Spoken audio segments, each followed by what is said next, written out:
17-ci günün duası.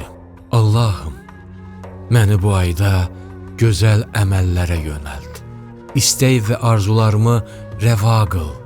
Ey barəsində açıqlama və suala ehtiyacı olmayan, ey aləmdəkilərin qəlblərində olanı bilən, Məhəmmədə və onun pak əhli beytinə salavat və salam yetir. Bismillahirrahmanirrahim və bihi nəstəin. Rabbi şrəh li sadri və yəssir li əmri və hlul uqdətən min lisani yəfqəhu qavli. Allahümmə hdini fihi li salihil a'mal. Vaqdi li fihil havaicə vəl amal. Ya mən la yəhtacu ilə təfsiri və sual.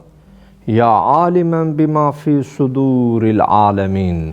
Salli ala Muhammedin və alihi tahirin. Amin. Ya Rabbəl alemin. Allahın salamı olsun siz, əziz, dəyərli, möhtərəm, bizi izləyən tamaşaçılara. Uca Rəbbimizə sonsuz həmdlər, sənalar olsun ki, boynumuza minnət qoyaraq bu rəhmət, bərəkət, məğfirətlə dolu olan bir ayda onun üçün oruc olmağı, namaz qılmağı, Quran oxumağı, əl açaraq günahlarımızı bağışlatma imkanı, fürsəti bizə vermiş.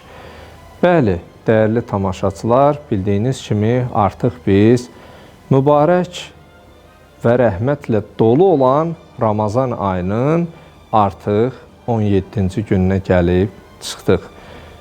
Və sizinlə mübarək Ramazan ayının gündəlik dualarının şərhi və izahı haqda danışırıq. İzahına, şərhinə keçməzdən öncə duanın qısaca mənasına nəzər yetirək. Allahümmə hdini fihi li salihil a'mal. Belə bir duala Allaha səslənirik.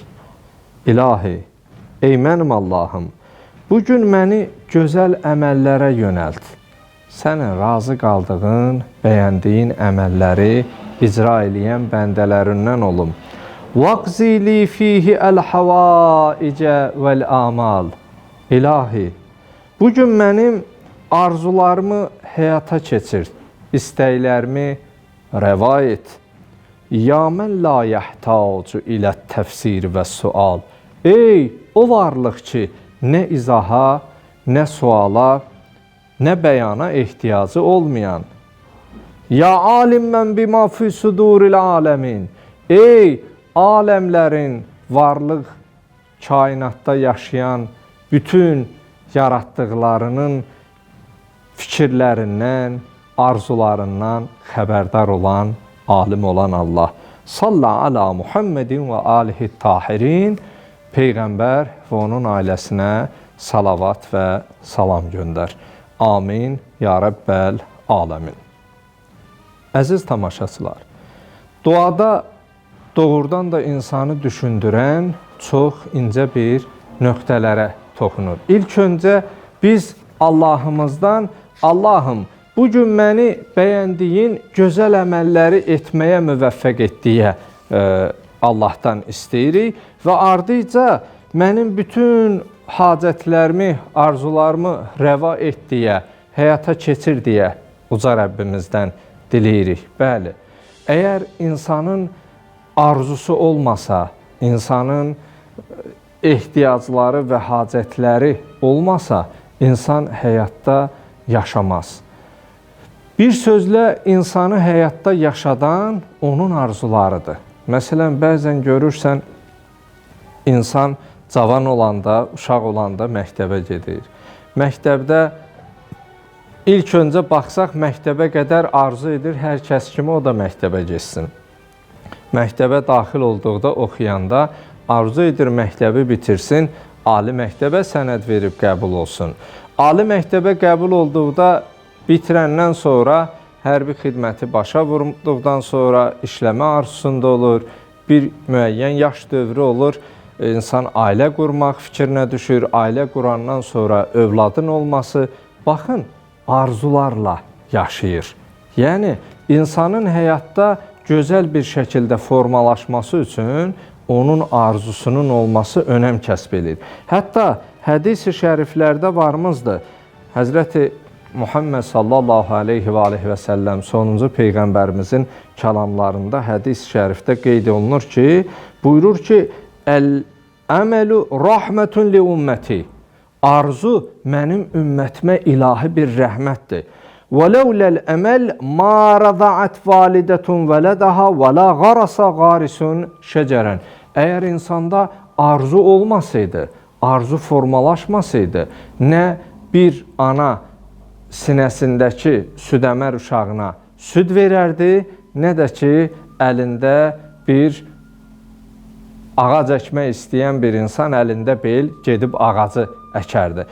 Demək, ana öz övladını sinəsində bəsləyərək ona süd verərkən, onun böyüyüb başa çatdıqda xalqına, millətinə, ailəsinə, atasına, anasına sahib çıxacağı, xalqına, millətinə fayda verici bir övlad kimi böyüyəcək arzuları ilə, ailə qurduqda övladının vasitəsilə bu nənə olacaq deyə və daha da ömrü gözəl, rəngarəng olacaq deyə düşünür.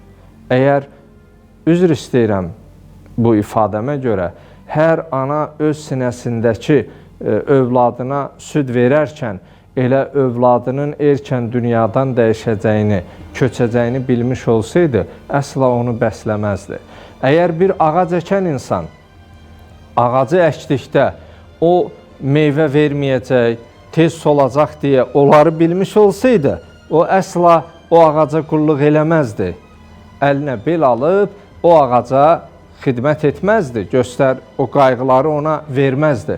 Deməli, arzularla mən bunu əkirəm, bunun barından yeyəcəm, ağacsa kölgəsindən istifadə edəcəm. Bir sözlə, duada istənilən Allahım, bugün mənim arzu və ehtiyaclarımı qarşıla. Ey, o varlıq ki, nə izaha, nə də ki, suala ehtiyacı var. Çünki İnnallaha ya'lem ma tuxfis sudur. Bizim qəlbimizdən keçən və bizim qəlbimizdə olan hər bir şeydən uca Rəbbimiz agahdır və xəbərdardır. O Allah ki, bizim bütün qəlbimizdə olanlar, ürəyimizdə olanlardan xəbərdardırsa, nə isə soruşmağa, nə isə ona izah etməyə ehtiyac yoxdur. Çünki o bizə şah damarımızdan belə yaxındır. Bəli, çalışmalıyıq ki, biz arzularla yaşayaq, amma arzulara görə nə bada tövbəni gecikdirək, dünya işlərimizə görə nə bada axirəti yaddan çıxardaq. Bəli, dünyası olmayanın axirəti də olmaz, dünya da olmalı. Amma dünyaya görə axirəti əlindən verəsən, o əsla məqbul deyil. Və duanın davamında belə bir kəlamla, ifadə ilə söylənilir ki, Ya alimən bima fi suduril aləmin. Ey, aləmlərin sinəsində və onun ürəyində olan hər şeyi bilən Allah. Bəli, uca Rəbbimiz bizim qəlbimizdən keçən bütün hər şeyi bildiyinə və agah olduğuna görə gərək biz özümüz haqqında, insanlar haqqında daima gözəl və xoş nələrsə düşünək. Və o gözəl hədəf amal uğrunda o arzularımız hətta həyata keçməsə belə Allah onun üçün savab. Şərlə xeyrin, biz pis bir işi düşündükdə fikrimizdən keçər, mələk yazmaq istəsə Allah deyər yazma. Çünki həyata keçirməmişik. Onu həyata keçirdikdə birə-bir cəzası olar. Amma xeyir iş fikrimizdən, niyyətimizdən keçsək həmin bizim əməl kitabçamıza qeyd olunar. Elə ki, onu həyata keçirəriksə, onu uca Rəbbimiz 10 bərabərini verər. Odur ki, əziz tamaşaçılarımız, çalışağın həmişə gözəl, xoş nələrsə düşünək və xoş düşüncəni də həyata keçirək. Allahım, bu mübarək Ramazan ayında etdiyimiz duaları, qıldığımız namazları, oxuduğumuz Qurandan surələri və ayələri bizdən qəbul et. Amin. Ya Rəbbəl aləmin.